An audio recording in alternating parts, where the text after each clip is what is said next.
Kakarating lang mga master. Galing kami sa laot ng aking kasama. Yan, so ito, kakatapos lang mag-visit. Saka ito yung huli namin. Napakaliit mga master, mga idol. Pero okay na rin. So ito mga idol, oh. So napakaliit na huli. Pero at least, kasi yung iba hiningi nung aming kapitbahay mga idol. So ito lang yung naiuwi ko. Dalawa kami ng kasama ko mga idol. At gamit namin mga idol yung kanina isa. Hindi ko na video mga idol. Yung stick na kawayan, tapos nilagyan ko ng kawil. So gumagana rin talaga yung halimbawa na lang kung may fishing rod kami sa spot namin. So pag dumating na yung fishing rod namin mga master, mga idol, gagamitin natin doon. Tapos papakita ko sa inyo kung paano ba nakakakuha ng isda gamit ang fishing rod. Pero I'm sure gagana yung fishing rod doon mga idol, dahil kahit nga kawil-kawil na maliliit mga idol master, gumagana. Pati danggit nga nadadagit ng kawil. Gumawa ko ng stick na kawayan, tapos nilagyan ko lang ng isang kawil. Pero ang pain namin din mga idol sa umang or kayumang. So, ito yung nakuha namin ang kasama ko.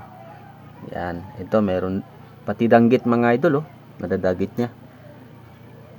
So medyo mga special na isda rin to mga idol. So marami din to kanina. Pinamigay ko sa kapitbahay mga idol, mga kasama ko. So at least, so tune in lang mga idol. Sana pa-support ng ating channel mga idol, dahil napakarami kong plano mga master, mga idol. Gusto kong pumalaot na, so yung pinakamalayo, as in yung mga big fish mga idol. So nag-iipon pa tayo ng budget mga idol, dahil sanhi ng mahal talaga yung mga fishing rod. Umaabot yan ng 3K to 5K. So sana makabili tayo, at saka para makapag vlog tayo ng medyo magagandang video mga idol. So pasensya na nga pala sa mga vlog natin na hindi ko na alam kung okay pa ba yun or hindi. Pero at least kahit na mabash tayo, okay lang.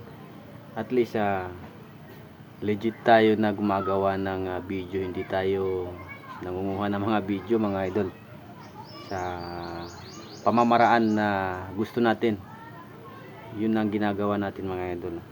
Tsaka sana pag palaot namin, makakuha na rin ako ng malalaking isda. Kaso mini fishing pa lang yung nakikita nyo sa ating video, hindi tayo nakakakuha ng malalaking isda. Yun ang pangarap ko, lalo na yung blue marlin mga idol.